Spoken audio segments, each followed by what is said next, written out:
স্বামী দিনমোহর পরিশোধ করছে না, সন্তান নিয়ে খোরপোশের টানাপোড়েনে দিন কাটছে। অধিকাংশ মানুষ মনে করে দিনমোহর এবং খোরপোশের জন্য আলাদা আলাদা আইনি লড়াই লড়তে হয়, যা দীর্ঘ, ব্যয়বহুল এবং মানসিক চাপ সৃষ্টি করে। কিন্তু আমি যদি বলি, শুধুমাত্র একটি মামলাতেই আপনি আপনার দিনমোহর, ইদ্যুৎকালীন খোরপোশ এবং সন্তানের ভরণ পোষণ সহ যাবতীয় পাওনা একসাথে আদায়ের আইনি পথ খুঁজে পেতে পারেন। আজকের এই ভিডিওটি আপনার জীবনের কঠিন সময়ে আইনি সুরক্ষা নিশ্চিত করার জন্য সবচেয়ে গুরুত্বপূর্ণ সমাধান হতে যাচ্ছে। আমি অ্যাডভোকেট পলাশ মণ্ডল, বাংলাদেশ সুপ্রিম কোর্ট। আইনের পথে আলো থেকে আজ আমরা অত্যন্ত গুরুত্বপূর্ণ একটি পারিবারিক আইনি বিষয় নিয়ে বিস্তারিত আলোচনা করব, যা আপনাকে আদালতের দীর্ঘসূত্রিতা থেকে মুক্তি দিতে সাহায্য করবে। পুরো ভিডিওটি দেখলে আপনি শিখবেন কিভাবে সঠিক ধারায় একটিমাত্র পারিবারিক মামলা বা ফ্যামিলি স্যুট দায়ের করতে হয়, কোন নথিপত্রগুলো আপনার দাবি ভিত্তি মজবুত করবে এবং কিভাবে আইনের মারপ্যাচে না পড়ে কার্যকরভাবে আপনার ন্যায্য অধিকার আদায় করবেন। চলুন মূল আলোচনায় প্রবেশ করি। আইনি লড়াইয়ের শুরুতেই আপনাকে জানতে হবে আপনার মামলার ভিত্তি এবং সঠিক আদালত নির্বাচন। ভুল আদালতে মামলা দায়ের করলে তা খারিজ হয়ে যেতে পারে, তাই একটি বিষয় অন্তত মনোযোগ দিয়ে বুঝতে হবে। কেন পারিবারিক আদালত?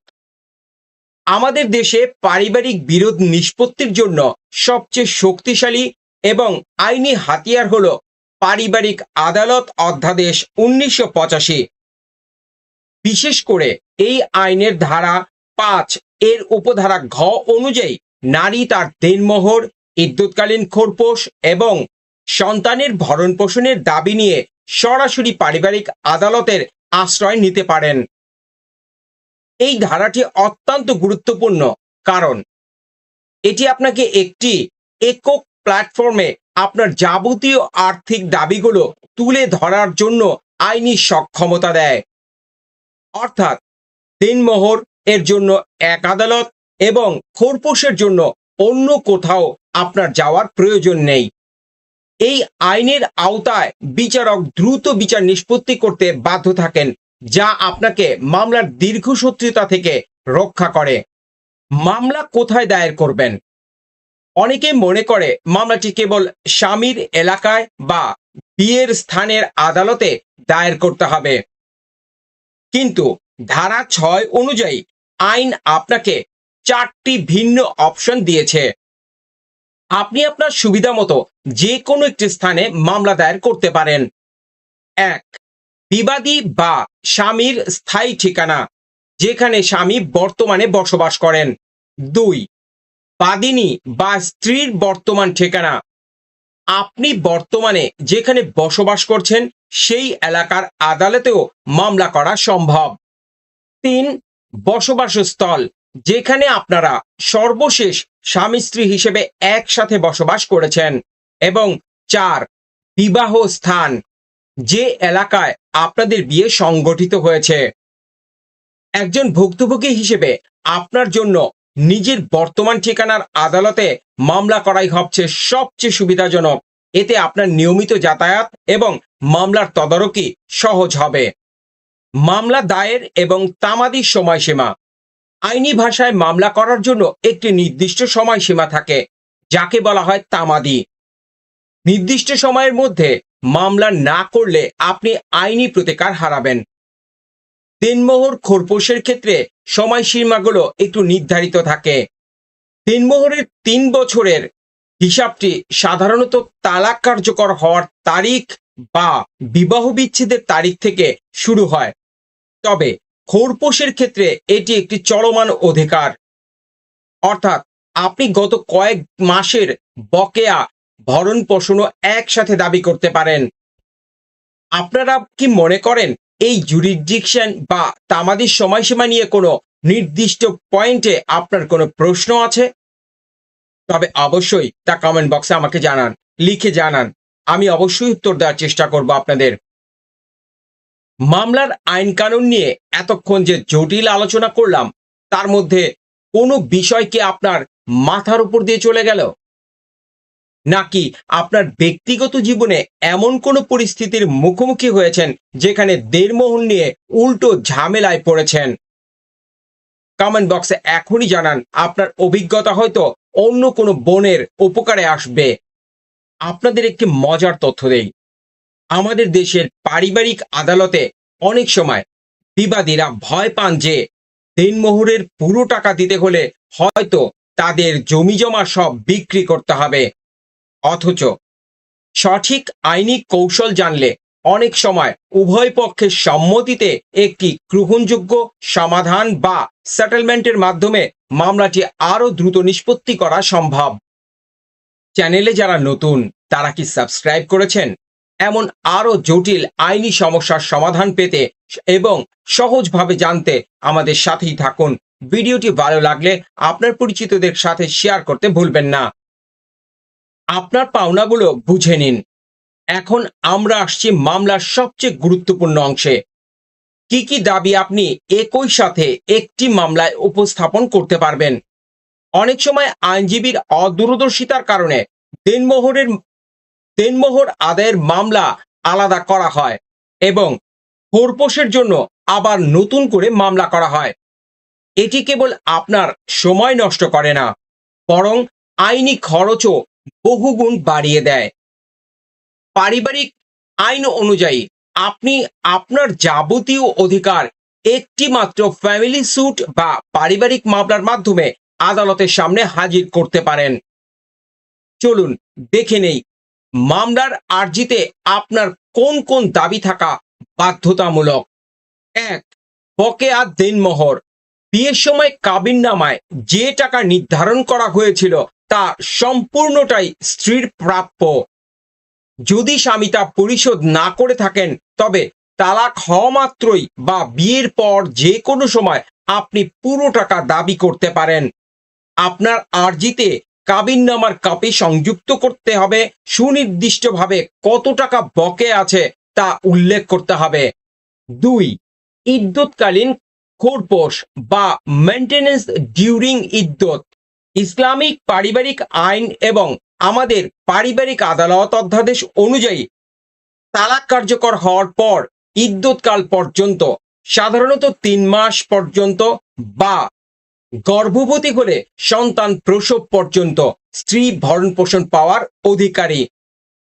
এই 3 মাসের খাবার, বাসস্থান এবং আনুষঙ্গিক খরচের একটি যৌক্তিক হিসাব আপনাকে আদালতের মাধ্যমে একটি তালিকাভুক্তি করে দাবি করতে হবে। 3. চলমান ভরণ পোষণ। স্ত্রীর ক্ষেত্রে, যদি আপনি এখনো বিবাহিত অবস্থায় থাকেন কিন্তু স্বামী ভরণ পোষণ দিতে অস্বীকার করে, তবে আপনি ভবিষ্যৎ ভরণ পোষণ অর্থাৎ ফার্দার মেইনটেনেন্স দাবি করতে পারেন। এটি আপনার চলমান আইনি অধিকার। প্রতি মাসে আপনার জীবনযাত্রার মান অনুযায়ী একটি নির্দিষ্ট পরিমাণ অর্থ আপনি দাবি করতে পারেন। এবং 4. সন্তানের ভরণ পোষণ, মেইনটেনেন্স অফ চিলড্রেন। এটি একটি সবচেয়ে সংবেদনশীল এবং গুরুত্বপূর্ণ অংশ। সন্তানের শিক্ষা, চিকিৎসা, পোশাক এবং খাদ্যের যাবতীয় দায়িত্ব পিতার। সন্তান আপনার জিম্মায় থাকুক বা না থাকুক, পিতা ভরণ পোষণ দিতে আইনত বাধ্য। আর্জিতে সন্তানের বয়স, স্কুলের খরচ এবং মাসিক খরচের একটি তালিকা প্রদান করতে হবে। মনে রাখবেন, আদালত সন্তানের শ্রেষ্ঠ স্বার্থ নিশ্চিত করতে সব সময় তৎপর থাকে। এবং 5, যেটি করবেন, মামলা পরিচালনার খরচ, কস্ট। অনেক সময় এই পয়েন্টটি এড়িয়ে যান, কিন্তু আইন অনুযায়ী এই মামলা পরিচালনার জন্য আপনার যে আইনজীবীর ফিস বা আনুষঙ্গিক খরচ হচ্ছে, সেটিও আপনি বিবাদী অর্থাৎ স্বামীর কাছ থেকে আদায়যোগ্য দাবি হিসেবে উল্লেখ করতে পারেন। আদালত সাধারণত মামলার মেরিট অনুযায়ী এই খরচ বিবাদীকে দেওয়ার আদেশ দেবে। কেন সবগুলো দাবি একই মামলায় দেবেন? আপনার মামলার আর্জি বা প্লেইন্ট যখন তৈরি করবেন, তখন এই বিষয়গুলো আলাদা আলাদা প্যারাগ্রাফে লিখবেন। কেন এই মামলা করা জরুরি? সাশ্রয়, কোর্ট ফি একবার দিতে হবে। সময়, সাক্ষী বা প্রমাণের একবারই আদালতে শরণাপন্ন হতে হচ্ছে। চাপ সৃষ্টি, আদালত যখন একসাথে দিনমোহর এবং সন্তানের খরচ প্রদানের জন্য সমন পাঠাবেন, তখন বিবাদী পক্ষের ওপর একটি শক্তিশালী আইনি চাপ সৃষ্টি হয়, যা অনেক সময় মামলাটিকে মধ্যস্থতা দিকে নিয়ে যেতে পারে। মামলার আর্জি ড্রাফট করার সময় আপনার কাবিননামা, সন্তানের জন্ম নিবন্ধন সনদ এবং যদি আপনার কোনো প্রমাণ থাকে যে স্বামী ভরণ পোষণ দিচ্ছে না, যেমন কোনো মেসেজ, সাক্ষী বা এলাকার মানুষের তথ্য, সবগুলো গুছিয়ে রাখুন। আপনার আইনজীবী যেন প্রতিটি দাবি সুনির্দিষ্টভাবে উল্লেখ করেন, কারণ অলসভাবে লেখা দাবি আদালত অনেক সময় খামখেয়ালি মনে করে কমিয়ে দিতে পারেন। আপনার কি এই দাবিগুলোর মধ্যে কোনোটি নিয়ে বিশেষ কোনো সংশয় আছে? যেমন সন্তানের ভরণ পোষণ নির্ধারণের ক্ষেত্রে পিতার আয় যদি কম দেখানো হয় তবে কি করবেন? এই প্রশ্নের উত্তর পরবর্তী সেগমেন্টে আমি বিস্তারিত আলোচনা করব। আমাদের সাথে থাকুন। এই জায়গাটা আমি একটু ইন্টারাপিং করি জাস্ট নিজের মতো করে। অনেক সময় স্বামী স্ত্রীর ভরণ পোষণ এবং সন্তানের খরচ দিতে অনীহা প্রকাশ করে। তখন সে বলতে চায়, আমি আমার ইনকাম নেই, আমার খুবই আর্থিক অবস্থা খারাপ। তো এই সকল ক্ষেত্রে যখন স্বামী দাবি করে, তখন কোর্টের একটি সেন্সিবল পয়েন্ট সে গ্রো করতে চায়। তো এইখানে আপনি কি করবেন, আপনার করণীয় কি, তা বিস্তারিত জানতে ভিডিওটির সাথেই থাকুন। মামলা করার সিদ্ধান্ত নিয়েছেন, এখন সময় হলো আইনি প্রস্তুতি সম্পন্ন করার। মনে রাখবেন, আদালত আপনার আবেগ নয়, বরং তথ্য ও প্রমাণের ভিত্তিতে রায় দেবে। তাই মামলার আর্জি এবং আবেদনে যা লিখবেন তা সপক্ষে দালিলিক প্রমাণ থাকা আবশ্যক।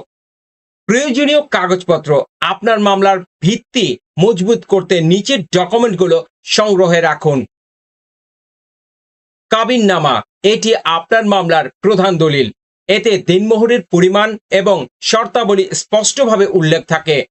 এর একটি সার্টিফাইড কপি বা ফটোকপি অবশ্যই সাথে রাখবেন।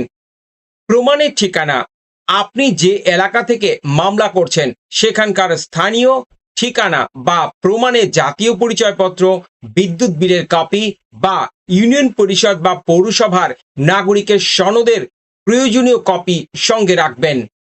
সন্তানের তথ্য, সন্তানের ভরণ পোষণ দাবি করলে অবশ্যই সন্তানের জন্ম নিবন্ধন সনদ সংযুক্ত করতে হবে এবং সর্বশেষ দেনমোহর বকেয়া থাকার প্রমাণ।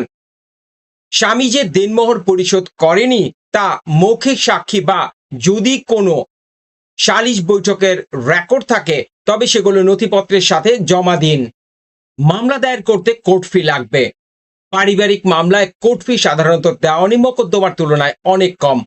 বাংলাদেশ সুপ্রিম কোর্টের নিয়ম অনুযায়ী পারিবারিক মামলার নির্দিষ্ট কোর্ট ফি দিতে হয়, তবে মামলার বিষয়বস্তুর ধরন অনুযায়ী এই ফি পরিবর্তিত হতে পারে।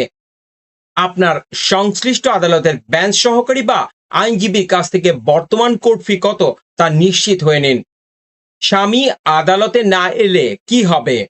অনেকে ভয় পেয়ে যান, আমি মামলা করলে যদি স্বামী আদালতে না আসে বা স্বামী যদি লুকিয়ে থাকে তাহলে বিচার কি আটকে থাকবে?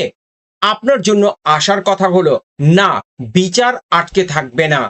সমন জারি, আদালত প্রথমে বিবাদী অর্থাৎ স্বামীর ঠিকানায় সমন পাঠাবে।